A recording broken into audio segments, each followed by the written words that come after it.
Hello students. आज हम करेंगे नया चैप्टर एक शब्द विचार की परिभाषा। दो या दो से अधिक वर्णों से बने ऐसे समूह को शब्द कहते हैं जिसका कोई ना कोई अर्थ अवश्य हो।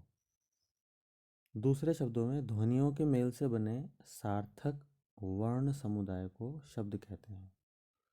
इसे हम ऐसे भी कह सकते हैं, वर्णों या ध्वनियों के सार्थक मेल को शब्द कहते हैं, जैसे संतरा, कबूतर, टेलीफोन, गाय, घर, हिमालय।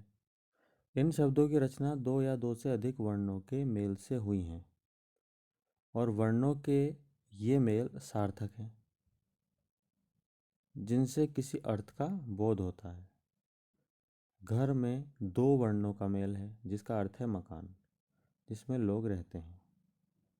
हर हालत में शब्द सार्थक होना चाहिए। व्याकरण में निरर्थक शब्दों के लिए स्थान नहीं है। शब्द अकेले और कभी दूसरे शब्दों के साथ मिलकर अपना अर्थ प्रकट करते हैं। इन्हें हम दो रूपों में पाते हैं। एक तो इनका अपना बिना मिलावट का रूप है जिसे संस्कृत में प्रकृति या प्रातिपदिक कहते हैं। दूसरा वह जो कारक, लिंग, वचन, पुरुष और काल बताने वाले अंश को आगे पीछे लगाकर बनाया जाता है जिसे पद कहते हैं। यह वाक्य में दूसरे शब्दों से मिलकर अपना रूप झट संवार लेता है। शब्दों की रचना ध्वनि और अर्थ के मेल से होती है। एक या अधिक वर्णों से बनी स्वतंत्र सार्थक ध्वनि को शब्द कहते हैं, जैसे मैं, धीरे, परंतु, लड़की इत्यादि। अतः शब्द मूलतः ध्वन्यात्मक होंगे या वर्णात्मक, किंतु व्याकरण में ध्वन्यात्मक शब्दों की अपेक्षा वर्णात्मक शब्दों का अधिक महत्व है।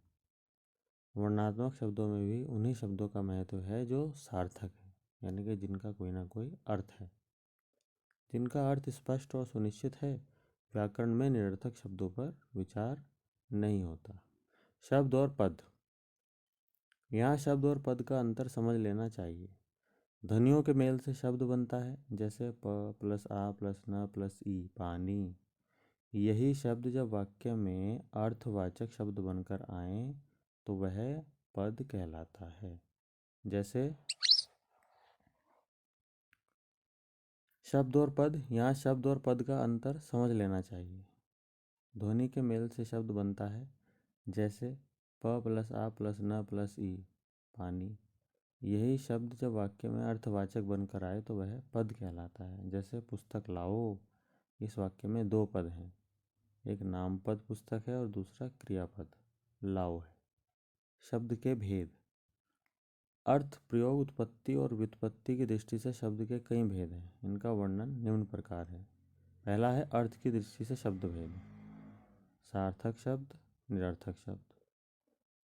सार्थक शब्द में क्या आ जाएगा? जिस वर्ण समूह का स्पष्ट रूप से कोई अर्थ निकले उसे सार्थक शब्द कहते हैं, जैसे कमल, खटमल, रोटी, सेव आदि।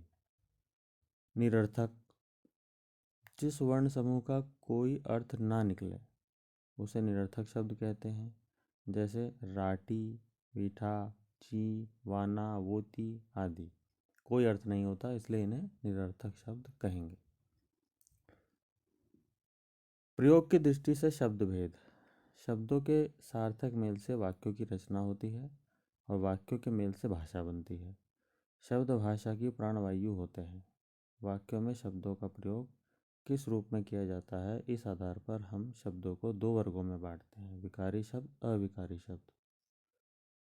विकारी शब्द जिन शब्दों के रूप में लिंग, वचन, कारक के अनुसार परिवर्तन का विकार आता है उन्हें विकारी शब्द कहते हैं।